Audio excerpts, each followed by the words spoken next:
Good morning, everybody. This is the Ink Kitchen Hangout, and welcome to Shop Talk. Our sponsor is our media company, Ink Kitchen, which has free information online if you want to check it out after the show, inkkitchen.com. And our other sponsor is the show here, Impressions ISS.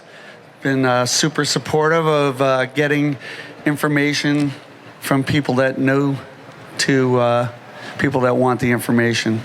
Be around all day. If you want to talk to me, we got other people with the Ink Kitchen shirts that know a lot about screen printing and all kinds of decoration. I want to thank our sponsors, who are Haynes, Champion, and Hirsch, ThreadX.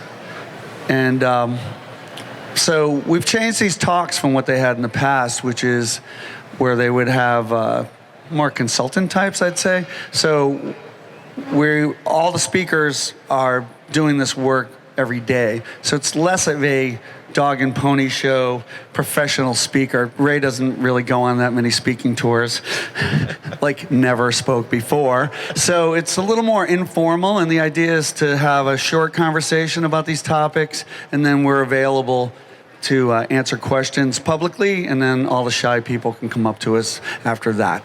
So with no further ado, this is Ray Ferriola, who's my good buddy.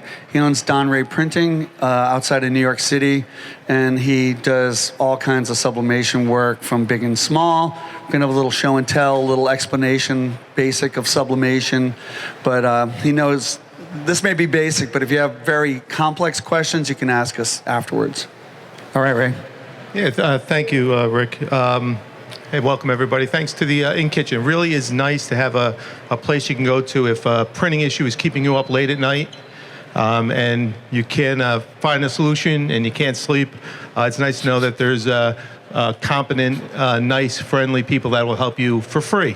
So, if you do have some issues, get in touch with the Ink Kitchen, and they're wonderful. My hand is shaking because I am not a public speaker, and to be honest, very rarely do I get in front of anybody except the people at work, and my soccer team that I coach. So I'm much more comfortable with an ink knife in my hand than I am with a microphone. And to add to that, I think I slept for about 20 minutes last night because I was exposed to a photograph of Rick here and Casey in a crop top, which I hope was photoshopped because it was just so disturbing. And I finally did fall asleep. You can find that on Instagram if you really want to. Do yourselves a favor. Look for something else. I fell asleep for about 20 minutes, and I woke up to a dream of Casey and Rick in my room with the crop tops, with a screen printed on it, Casey and the Sunshine Man, which was disturbing to say the least. So the least they could have done was come in the room with a sublimated top, but they didn't do that. Anyway, so Donray Printing was started in 1986, which was so long ago. It was the last year the Mets won the World Series. By my father, who was actually instrumental in bringing sublimation to the United States in the 70s. It started out, actually, the first jobs domestically for sublimation, they're trying to find a solution to print needlepoint. The needlepoint patterns, along with the 25 or 30 colors of needlepoint thread that you would, and couldn't screen print it because there's too many colors, couldn't print direct on it, so they looked into sublimation. They heard about sublimation, and it was a good, it was a polyester-based material, so it was a good solution for that. And from there, it built into textiles, into garments, into home decorations, and the like. So that was the evolution of sublimation in the U.S. Now we're an offset printing shop, which means we print on large format offset presses. So traditionally we have 40-inch 6-color presses and 54 by 77 large 6-color presses that print floor mats and full bleed shirts and banners and things like that. Now, the make ready on to get the first sheet off on a 5477 press is about $2,000. The make ready on a one-off on a new digital printer is about the price of the second one and the third one and the fourth one. So offset printing was designed for printing in the U.S. for manufacturers. And that was the crux of our business, shipping paper in pallets. Normal runs would be anywhere from 3,000 to 50,000 units, printing for sleepwear and floor mats and the like. So what's the range of where you would go from a digital printer to make the sheets to offset? Like around what number? It's funny, from the start of the show to now, that's changed. Like, it's changing like literally every day. The window used to be like anything over 15,000, 20,000 that they would send overseas to do. Now that number's come way down, and the speed of the digital printers and the and how good they print and the has brought that number up and up. So the window for an offset printer is closing a lot. So we've branched into digital printing now. Pretty much we use offset for printing for certain customers, very niche customers that haven't been successful with digital printing, and still for some large runs. And we do fulfill a lot of jobs that go overseas. Walmart will buy 50,000 of them, and then there'll be 5,000 short, and we'll do quick turn on that. So when you say digital or offset, what actually is produced on the press, and then what happens to make the finished product? Well, let me give you a quick definition of sublimation. The word sublimation just means turning a solid particle into a gas without going through the liquid stage. So in sublimation printing, you're printing on paper with dyes with sublimation dyes, and then you're heat transferring that onto a polyester substrate or a poly-rich substrate. Now, when you use heat, pressure, and time to do that, when the heat hits the paper, which is on top of the whatever substrate you're transferring on, at 400 degrees is the norm for digital paper. It's about 40 seconds with anywhere from 40 to 100 pounds pressure. When the heat hits that, those dye crystals enact and they turn into a gas. And at the same time, the polymers in the substrate expand and open up and accept the sublimation dyes. So the thing about sublimation is the print becomes part of the molecular structure of the garment or whatever you're transferring onto. So there's no hand. So it goes into it. It's not on top of it. Exactly. So it's not topical like screen printing or digital or direct printing or direct to garment printing. Or traditional heat transfers, which are all topical. But it only works on polyester. It only works on polyester or poly-rich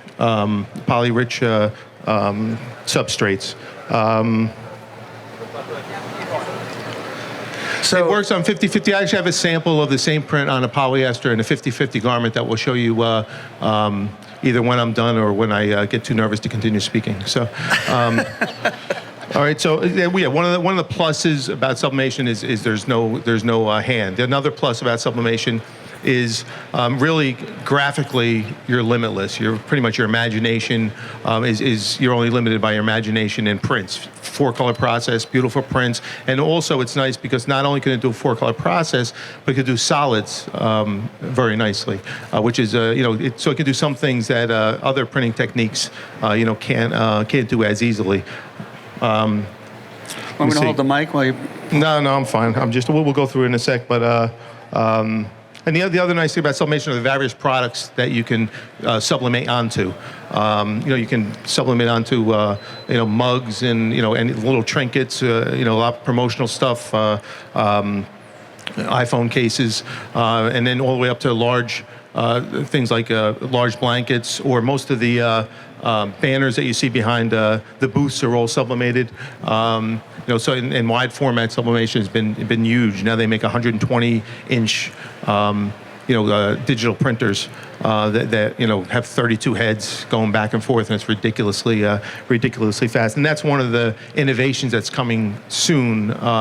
Is the single pass, where your head's not going back and forth on a digital printer. Your paper's going through, and your head covers the whole print. So you have, if you're printing 4 color, you have 4 stationary heads, and the paper doesn't stop going through. There's no pass. The paper is doing the movement, which is basically the same as offset printing, where you have different stations in the press. The paper goes through, and they're decorated. The paper's decorated as it goes through, or printed as it goes through. So it's pretty much come full circle. The printing from slow digital to faster digital to now it's pretty much is a digital printer. They're $2.5 million, but they're the same. The same theory as offset printing. So when you're doing a T-shirt or something, you would it makes sense. You would use like a heat transfer press. So how do they do like a larger thing, like a beer mat or banner? How is the image that you offset? Or digitally print? Then how does that get onto the polyester? Well, there's several ways to transfer. You have flatbed, clamshell press, which you can do smaller substrates. And they have two-sided sublimation machines for T-shirts, where you can do the front and the back at the same time. There's heat on top and bottom. And then of course the things like mugs and iPhones have special, special transfer equipment that you can get into.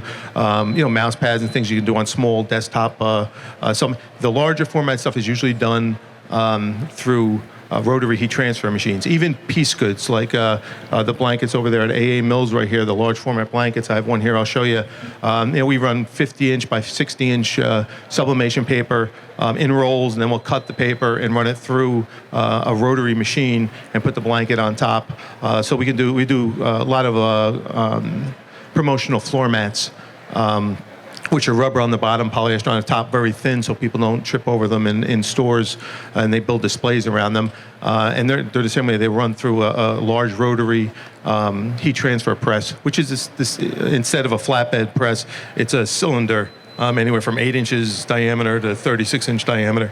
And the wider the diameter, the faster it transfers. There's different ways to transfer all different types of products. Want to show a few samples here? Or? Yeah, and real quick on cotton, which it doesn't accept the sublimation dye, cotton. So I'll show you a sample here that's 50-50 polyester, and another one that's 100% polyester with our friend Scooby, who we've probably printed about 30,000 of these since the beginning of the year. The bright one, that hold up to the bright one there is 100% poly, and we'll pass these around. This one here is a 50-50 poly cotton. So if you look at this independently, you say, oh, that's a nice print. But then you look at the 100% polyester, and it pales in comparison. But there's a push for vintage looks, and really, if you go onto blends and you go onto 50-50s or even a tri-blend, it gives you a nice look, and we have some samples of them. But people will tell you that you can print on cotton with sublimation. I've devised a way to print cotton on sublimation. I've been hearing it for the 31 years I've been in the industry. That will never happen. There's some truth to it. You could print on cotton. You can't print into cotton. Or non-poly substrates.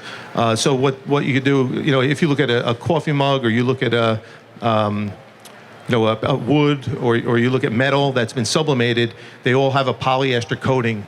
And what happens is the sublimated image, the sublimation dyes go into the coating that's on the metal, not the substrate. Same thing with cotton. If you see a cotton shirt that's been sublimated, either the paper has been coated or the material has been treated with a polyester coating, and the dyes will adhere to the coating, and the coating will adhere to the fabric.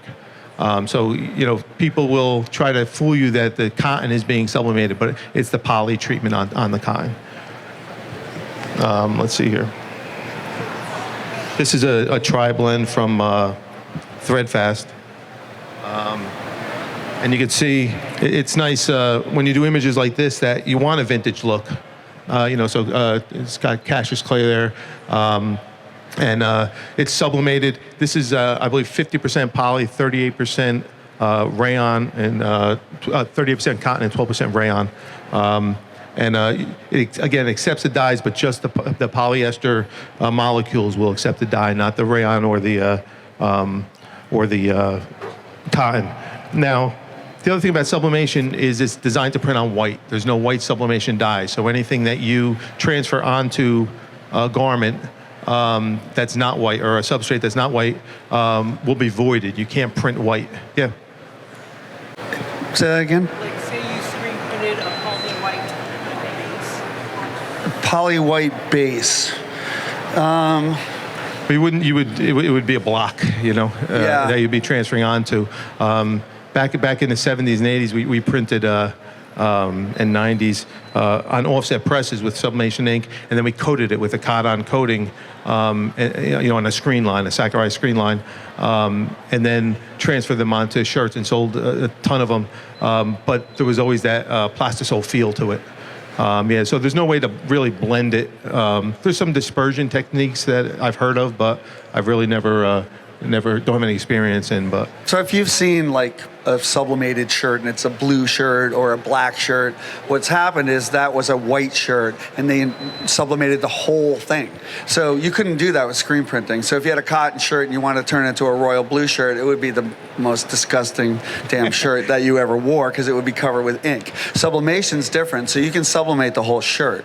So either that means you have to sublimate both sides, or it's really weird because people are not flat. So halfway it stops. especially us, right? Yeah. Do we have a shirt with the cotton back?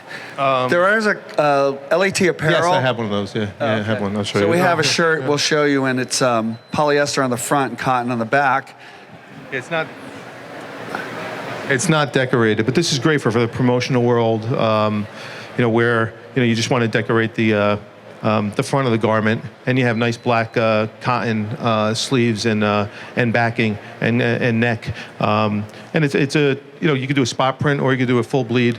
So if you had a black background on this, it doesn't. The black part of the shirt is cotton, so it doesn't accept the sublimation actually. So you can go right up to that, and you will end up what looks like a black shirt with sublimation on it, but you don't have to do the back. Right. And you don't get the weird lines that you get otherwise when you try to do the front and the back of a shirt. So it's much cheaper and it comes out better. So these are LAT apparel.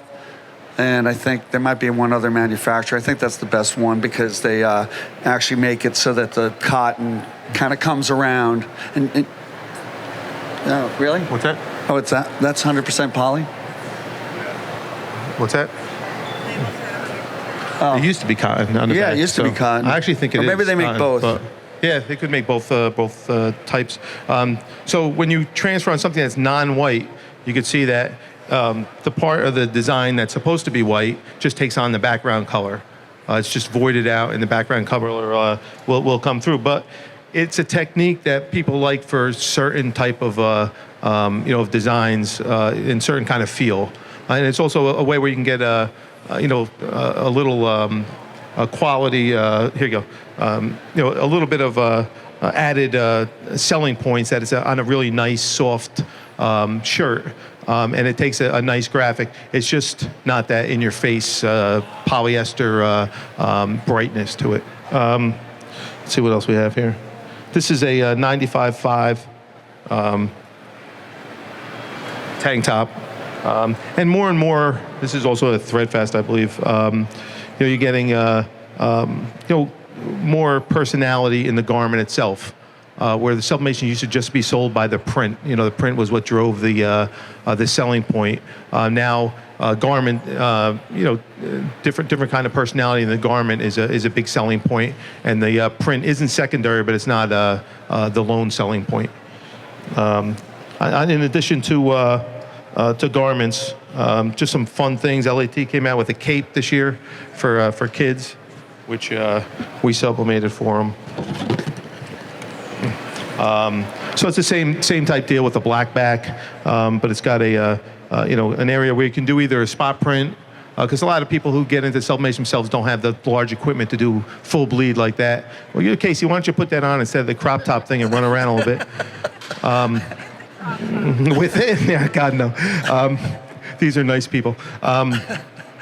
But so if you can decorate the whole thing, just a spot print on that works fine. Again, that's something more than just the print selling it. It's an interesting item that could be fun. So a lot of times people will bring you something like that, or and they're like, "But I don't like polyester. I want it on cotton." And just the answer is no. You're not going to get the same thing. That's exactly the right answer. answer. Is No. just no. There's a company out of Anaheim called Silky Socks. It's another just item that you can print. This works very well if you have a two-sided heat machine. Otherwise, you'll have to decorate one side and decorate the other side. You have to. This is some garments you have to insert. So you have to insert this with a cardboard or wooden insert. So you get less peek through. And if you're going into products that you might want to just hop into, you can buy these in quantity for $2 a pair, blank, and decorate them, which is really a nice thing. So if you're in the market for a new item that to maybe interest your customers, there's a ton of them here at the show. You walk around in the booths, and there's a lot of unique products in sublimation. And the nice thing about sublimation, it lends itself to unique products because of its graphic capabilities. Last thing we'll look at here are some textiles. These are from AA Mills, our friends at AA Mills. Hi, guys. How you doing? This Scott and Gary over there. This is a blank. The nice thing about this towel is it's functional as well as decorative. The front part, the front side of the towel is polyester, so we can accept the sublimation dye. The back part is actually cotton for functionality. So, not only does it take a nice print, because, the microfiber towels and some of the other towels don't absorb water as well. This is a very functional and nice towel, and you can see it takes a great print. One of the biggest items that we've gotten into in the last year or two are the large blankets. These blankets from AA Mills are soft. They're soft touch blankets, they're called. So you can get, a regular blanket. These are, I think, 50 by 60. They come in various different sizes. This is actually probably the most popular size. So you do need large format equipment to do this, but it takes a great print. And if we'll pass this around, you feel it's very, very soft, and it is a great item. So now, if you're into doing sublimation on a smaller level, and you get into doing smaller pieces, like small towels or small blankets, but your customers want large format things, don't turn the job down. You can just call whoever you're buying them from and ask for people to help you print them. It really, we've seen a lot of people expand their businesses just by networking, and that's really what the in kitchen does. But if you're buying small towels and your customer wants Beats towels, instead of saying I can't do that, call your supplier or call in kitchen, ask for me. We can direct you to someone who can fulfill that for you, and then you can decide if you want to get into that area. But there's a lot of little niche things, and I think if you want to start a sublimation company or just add to your screen printing company or your direct-to-garment company, it's not expensive. You can get a printer and a transfer machine and start just an additional revenue in your company quickly without changing what you're doing. You can expand that as you go. I mean, one thing in what he's saying is that I think there was a time probably 10 years ago, and you say, well, I don't do that. I'm a screen printer. We just, screen print, and that is not going to cut it anymore. If it used to be kind of a joke to call yourself a decorator, but we're all decorators now, and people count on us to decorate all kinds of materials, and screen printing is not the answer for all of them. You're going to have to learn to use transfers, sublimation, discharge inks, all kinds of different inks, water-based inks, etc. if you're hoping to decorate the stuff that people want us to decorate. It's true. You always have to reinvent yourself. And the people that I know that said, I'm a screen printer, I don't print this anymore, don't screen print anymore either, because they're not around anymore. So you have to diversify and keep reinventing yourself. Good time for some questions.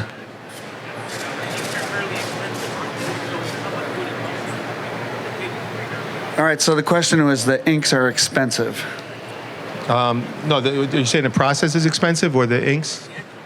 Actually, Yeah, the inks are expensive, and on that note, be careful of inexpensive sublimation inks through your digital printers, because whenever the cost to micropulverize the dyes is expensive, and when you get inexpensive ink, they have to cut somewhere, and that's where they cut, and that'll kill your ink heads. So when you get the ink companies that you don't know that much about, that you haven't heard of, that are selling for a ridiculously low price, you're going to be buying heads. So be very careful of that. So something like that's really hard to answer, because there's so many levels of pricing for inks. But my cost on that blanket in paper and ink would be in the $2.75, $3 range. Some printers, that print for 7 cents a square foot, would be much, much less.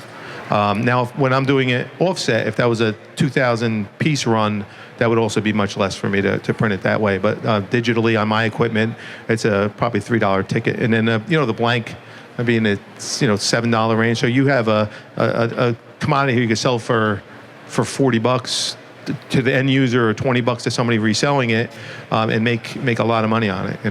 So. other questions? All right, well, Ray's going to stick around if you want to ask him. All you shy types can ask him in person, and you'll be around off and on today, right? Yeah, I'll be in and out. And thanks for coming out. How about a hand for Ray? Thank you.